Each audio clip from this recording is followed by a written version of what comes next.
Hello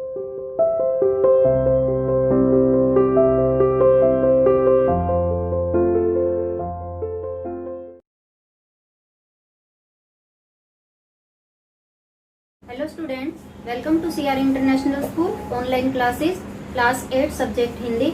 आज हम अपनी हिंदी की क्लास में जो हमारा पार्ट चौथा सप्लीमेंट्री बुक का चल रहा था उसके पेज नंबर 58 हाफ से लेकर और 63 तक आज हम रीड करेंगे। लास्ट देखिए बेटा, पेज नंबर 58 के हाफ से आज हम पढ़ रहे हैं। हेडिंग है यहाँ की, विदेशों पर भारतीय कला का प्रभाव। भारतीय सभ्यता ने विशेष रूप से दक्षिण पूर्वी एशिया के देशों में अपनी जड़ें जमाई। इस बात का प्रमाण आज वहाँ सब जगह मिलता है। चंपा, अंगकोर, श्री विजय, भज्जाप, हित और दूसरे राज्यों पर संस्कृत के बड़े बड़े अध्ययन केंद्र थे। वहाँ जिन राज्यों का उदय हुआ उनके शासकों के नाम विशुद्ध भारतीय और संस्कृत नाम हैं। इसका अर्थ यह नहीं है कि ये विशुद्ध भारतीय थे, पर इसका अर्थ यह अवश्य है कि उनका भारतीयकरण किया गया था। राजकीय समारोह भारतीय ढंग से संस्कृत से संपन्न किए जाते थे। राज्य के सभी कर्मचारियों के पास संस्कृत की प्राचीन पदवियाँ थीं और इनमें से कुछ पदवियाँ और पदनाम न केवल थाईलैंड से बल्कि मलाया की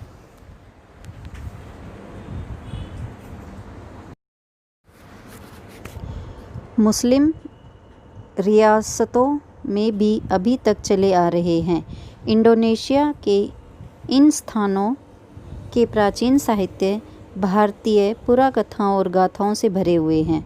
जावा और बाली के मशहूर नृत्य भारत से लिए गए हैं। बाली के छोटे से टापू ने अपनी भारतीय संस्कृति को अभी तक बहुत सीमा तक कायम रखा है। यहाँ तक कि हिंदू धर्म भी वहाँ चला आ रहा है। फिलीपीन द्वीपों में लेखन कला भारत से ही की गई है। कंबोडिया में वर्णमाला दक्षिण भारत से ली गई है और बहुत से संस्कृत शब्दों को थोड़े से हेरफेर के साथ ले लिया गया है। दीवानी और फौजदारी के कानून भारत के प्राचीन स्मृतिकार मनु के कानूनों के आधार पर बनाए गए हैं और इन्हें बौद्ध प्रभाव के कारण कुछ परिवर्तन के साथ संहिताबद्ध करके कंबोडिया की आधुनिक कानून व्यवस्था में ले लिया गया है। लेकिन भारतीय प्रभाव सबसे अधिक प्रकट रूप से प्राचीन भारतीय बस्तियों की भव्य कला और वास्तुकला में दिखाई पड़ता है। इस प्रभाव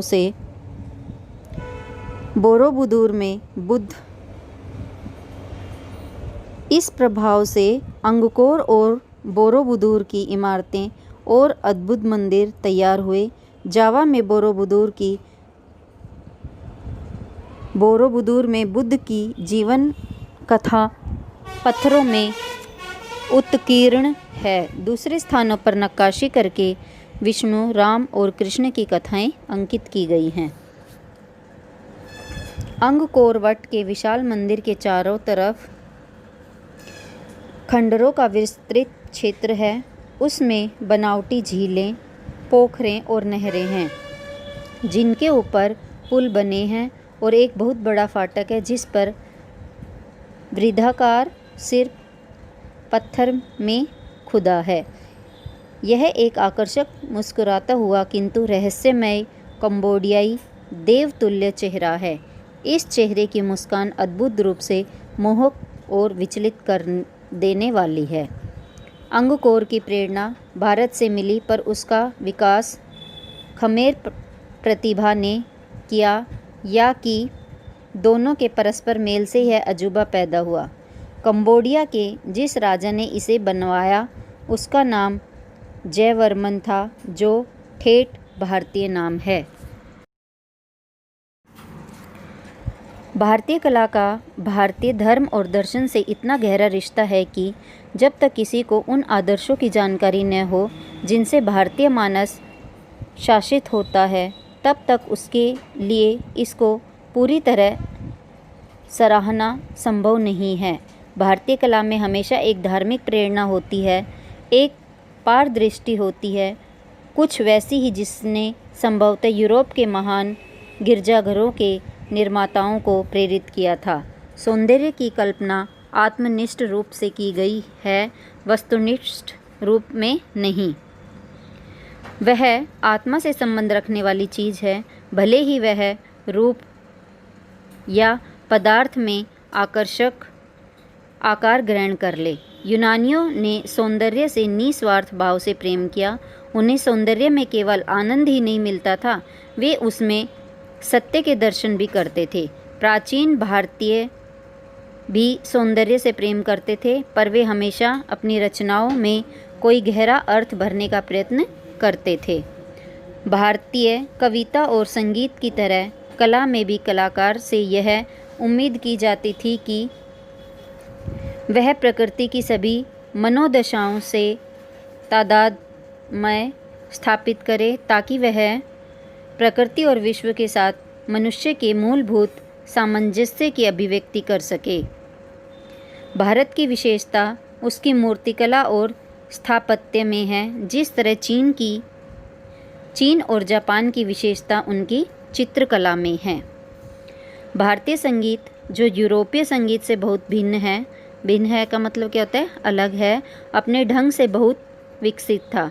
इस दृष्टि से भारत का बहुत विशिष्ट स्थान है और संगीत के क्षेत्र में चीन और सुदूर पूर्व के अलावा उसने एशियाई संगीत को बहुत दूर तक प्रभावित किया था। एशियाई के दूसरे देशों की तरह भारत में भी कला के विकास पर गढ़ी हुई मूर्तियों के विरुद्ध धार्मिक पूर्वाग्रह का महत्वपूर्ण प्रभाव पड़ा। वेद मूर्ति पूजा के विरुद्ध थे और बौद्ध धर्म में भी अपेक्षाकृत बाद के समय में ही बुद्ध की मूर्तियां और चित्र बनाए जा सके। मथुरा के संग्रहालय में बोधिसत्व की एक विशाल शक्तिशाली और शक्तिशाली पाषाण प्रतिमा है। पाषाण होता है पत्थर, प्रतिमा होती है मूर्ति के पत्थर की मूर्ति है। इसका निर्माण 21वीं सदी के आरंभ के आसपास कुषाण युग में हुआ था। भारतीय कला अपने आरंभिक काल में प्रकृतिवाद से भरी है, जो कुछ अंशों में चीनी प्रभाव के कारण हो सकता है।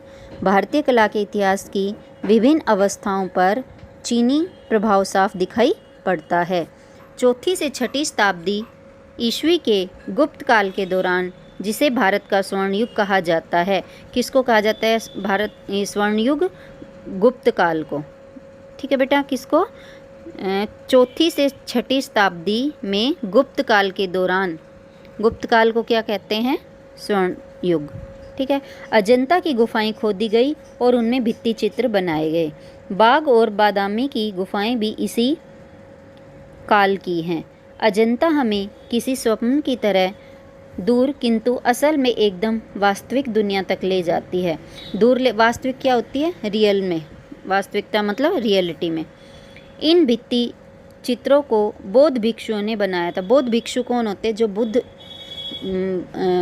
बौद्ध धर्म के जो लोग होते हैं, जो भिक्षा मांगकर अपना गुजारा करते हैं, उनको बोलते हैं बौद्ध भिक्षु। ठीक है।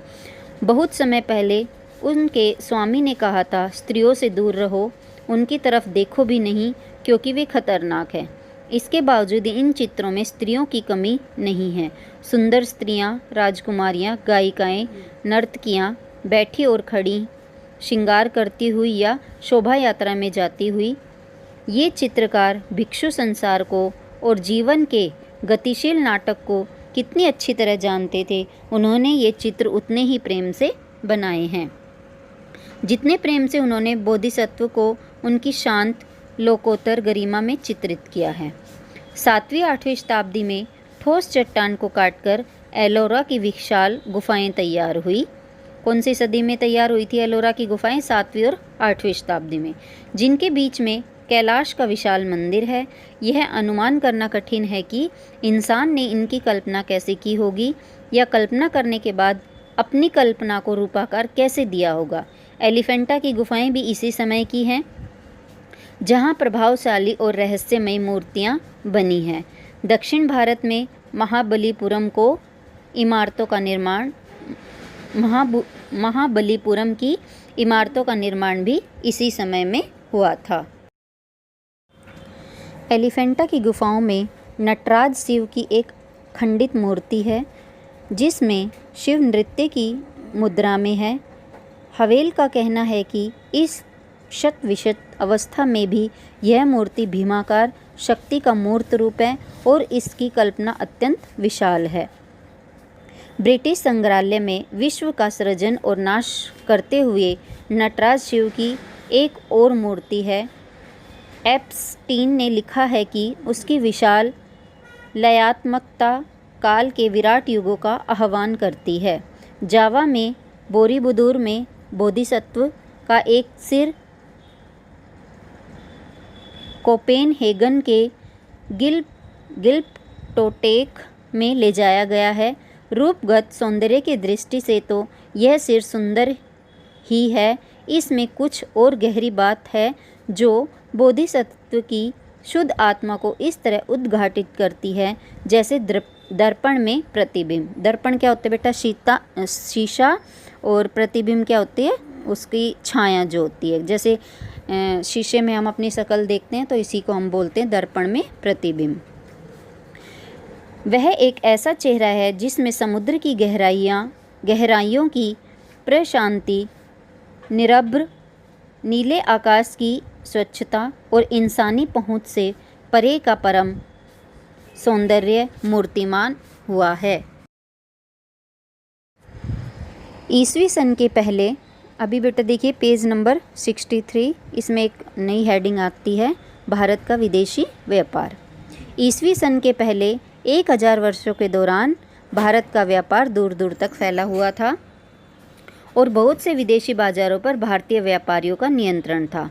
पूर्वी समुद्र के देशों में तो उनका प्रभुत्व ही था ही, उधर वह भूमध्य सागर तक भी फैला हुआ था। भारत में बहुत प्राचीन काल से कपड़े का उद्योग बहुत विकसित हो चुका था। भारतीय कपड़ा दूर दूर के देशों में जाता था। रेशमी कपड़ा भी यहाँ काफ़ी समय से बनता रहा है, लेकिन वह शायद अच्छा नहीं होता था जितना चीनी रेशम, जिसका आयात यहाँ ईस्वी पूर्व 4वीं शताब्दी से ही किया जाता है। भारतीय रेशम उद्योग ने बाद में विकास किया, लेकिन बहुत नहीं। कपड़े को रंगने की कला में उल्लेखनीय प्रगति हुई और पक्के रंग तैयार करने के खास तरीके खोज निकाले गए। इनमें से एक नील का रंग था, जिसे अंग्रेजी में इंडिगो रंग कहते हैं। बेटा नील जो हम कपड़ों में लगाते हैं, आपने देखा होगा, उसी कलर को दूसरा, जैसे वो तो नीला होता है लेकिन उसका दूसरा नाम क्या होता है? इंडिगो। ठीक है, यह शब्द इंडिया से बना है और अंग्रेजी में यूनान के माध्यम से आया है। ईसवी सन की आरंभिक शताब्दियों में भारत में रसायन का विकास और देशों की तुलना में शायद अधिक हुआ है। भारतीय प्राचीन काल से ही फौलाद को ताव देना जानते थे और फौलाद और लोहे की दूसरी देशों से बहुत कद्र की जाती थी, विशेष रूप से युद्ध के। बेटा ये पेज नंबर 63 था, मैंने आपको बोला पेज नंबर 63 तक पढ़ाएंगे, लेकिन जो ये हमारा टॉपिक चल रहा है भारत का विदेशी व्यापार, ये अगले पेज पे हाफ तक है, तो मैं पेज नंबर 64 हाफ तक पढ़ रही हूँ। ओके बेटा। कामों में भारतीयों को और बहुत सी धातुओं की भी जानकारी थी और उनका इस्तेमाल किया जाता था। औषधियों के लिए धातुओं के मिश्रण तैयार किए जाते थे। आसव और भस्म बनाना ये लोग खूब जानते थे। औषध विज्ञान काफ़ी विकसित था। औषध विज्ञान मतलब दवाइयाँ बनाने की जो हमारी साइंटिफिक जो मेथड होते हैं वो होता है। मध्य युग तक प्रयोगों में काफ़ी विकास किया जा चुका था, गरचे ये प्रयोग मुख्य रूप से प्राचीन ग्रंथों पर आधारित थे। शरीर रचना और शरीर विज्ञान का अध्ययन किया जाता था और हार्वे से बहुत समय पहले रक्त संचार की बात सुझाई जा चुकी थी। खगोल शास्त्र जो विज्ञान में प्राचीनतम है, विश्वविद्यालयों के पाठ्यक्रम का नियमित विषय था और फलित ज्योतिष को भी इससे मिला दिया जाता था। एक निश्चित पांचांग भी तैयार किया गया था जो अब भी प्रचलित है। जो लोग समुद्री यात्रा पर निकलते थे उनके लिए खगोलशा का ज्ञान व्यवहारिक दृष्टि से बहुत सहायक होता था। यह कहना कठिन है कि उस समय तक यंत्रों ने कितनी प्रगति की थी, लेकिन जहाज बनाने का उद्योग खूब चलता था। इसके अलावा विशेष रूप से युद्ध में काम आने वाली तरह तरह की मशीनों के हवाले भी मिलते थे। ऐसा प्रतीत होता है कि उस समय भारत औजार के निर्माण एवं प्रयोग में और रसायन शास्त्र एवं धातु शास्त्र संबंधी जानकारी में किसी देश से पीछे नहीं था। इसी कारण कई सदियों तक वह कई विदेशी मंडियों को अपने वश में रख सका। ये बेटा मैंने आपका पेज नंबर 64 तक रीड कर दिया है। आगे ये जो चैप्टर है हमारा पेज नंबर 71 तक है, तो हम इसको अपनी नेक्स्ट क्लास में इसको कंप्लीट कर देंगे। तब तक के लिए bye, have a nice day.